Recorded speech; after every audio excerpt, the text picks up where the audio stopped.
And that was DW's Naomi Conrad reporting from the Pakistani city of Lahore. With me in the studio now, it's a pleasure to welcome Pakistan's ambassador to the Federal Republic of Germany, Johar Salim. Welcome to you, Ambassador. Thank you, Amrita. It's a pleasure. Now, we all agree that, a free press is critical for a democratic system. And yet we saw in that report some journalists in Pakistan do not feel safe to speak. Why is the press being intimidated ahead of this election?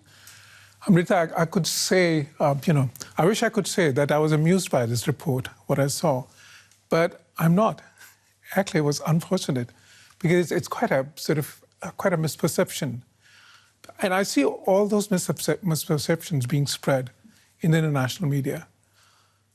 Now, somebody like me, who knows Pakistan's democracy, who's been there as a student, we struggled in Zia's era for pro-democracy movements. And ever since, we have seen this march of democracy in Pakistan. And I can tell you that this election will bring more democracy to Pakistan. It's going to be a very free and fair elections.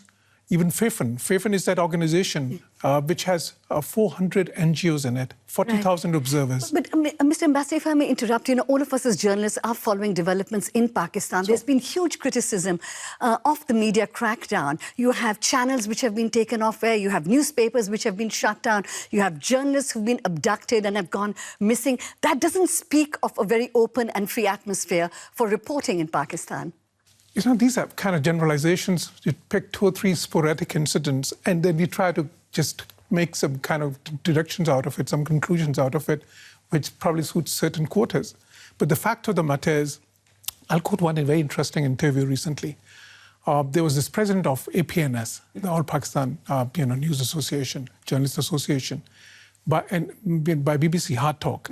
And in that interview, Steve asked him, he said, give us some evidence, some specific examples. Okay, let me give you one evidence here. Yeah. For example, one of the organizations in Pakistan, the Human Rights Commission of Pakistan, and a direct quote for them, reaffirms the public perception that all parties have not been given equal freedom to run their election campaigns. Candidates from parties such as the PML-N, that is Nawaz Sharif's party, the former Prime Minister, the PPP, which is former Benazir Bhutto's party, and the Awami Workers' Party have reported being harassed by law enforcement and security personnel during their campaigns. Now, it is one of your own Pakistani organizations making these claims. Given that, what kind of free and fair election can you have now?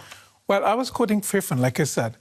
This is just one. FAFN is a conglomerate of 400 NGOs and at 40,000 observers in the last elections in 2013. And you know what FAFN says? FAFN says 90% of the politicians believe, more than 90% actually, that there's a level playing field for everyone there, So HRCP, these, unfortunately, some of these organizations in Pakistan, they get partial sometimes. But every day... Why would they turn partial? Let me take another look, which you would say partial. The military, the role of the military. There's a huge perception within independent press in Pakistan as well as outside that the army is playing a critical role in this election. And some even say it is actually making sure that its favoured candidate, Imran Khan, a star cricketer, a cricket star, and now a politician, they're trying to ensure that he comes to power. I've read those reports as well. But let me tell you something. Yeah. If on the day of the election, there'll be 100 million people voting. And these 300,000 military that you mentioned, they'll be there just to ensure that. And this has happened in the previous elections as well, by the way. There are security threats in Pakistan. There have been those bomb attacks and everything. We cannot have election in a climate of fear. So they will ensure that it does not have... So if anybody thinks that they can hijack elections from those 100,000 people when we have had electoral reforms, which will make sure that this election is much more transparent than the previous, any of the previous elections, I have no doubt in my mind that there's no possibility, either there's no intent, there's no will in any quarters. And I think this is part of look what happens in Pakistan. If somebody is caught for corruption, And this has happened across the board. Ambassador, these are criticisms coming from within Pakistan, not just from outside. So obviously there seems to be some perception there that the military is trying to influence elections. And you're saying the military is there to bring security. To some extent, that's definitely the case. First of all, that. Secondly, but others fear that the military will intimidate voters into voting in one direction. Not at all. I think military is there, first of all, to bring security, because there's no climate of fear.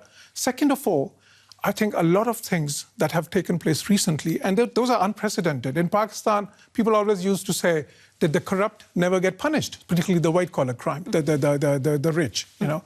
But that is happening now. And that is very important because you cannot have democracy without accountability. That's right. And that is where the problem actually lies, accountability. And when you talk about corruption, many would say that it's being selectively applied against political targets. That's but right. I want to just bring one final question. Let me give you examples on that. Yeah.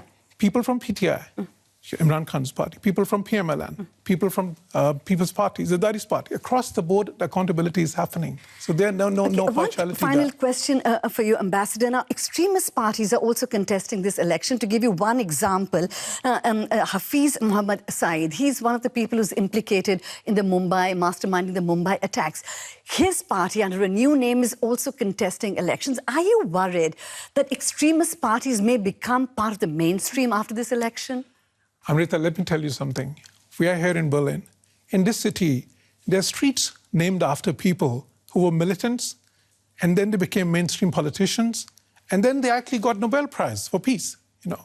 So the point is, I mean, if there are certain, let's say there are certain organizations who disavow violence, who want to then work within the Constitution, and, you know, within the Constitution, anybody, you know, can profess whatever beliefs they have, which are not really, not inciting anybody for violence, not trying to break the Constitution in any way.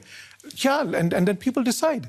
This has happened in many parts of the world, and these are, you know, these are not sort of, you know, Mumbai attacks. I can go on that. You know, there are lots of sort of, you know, like question marks about India's role in that.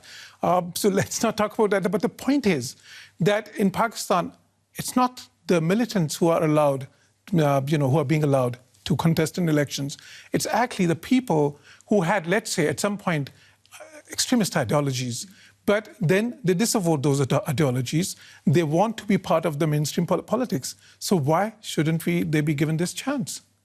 Okay, interesting topic, lots of controversial issues. Thank you for answering a lot of those questions. Johar Saleem, Pakistan's ambassador to Germany. It was a pleasure to have you on our program. Thank you for having me here.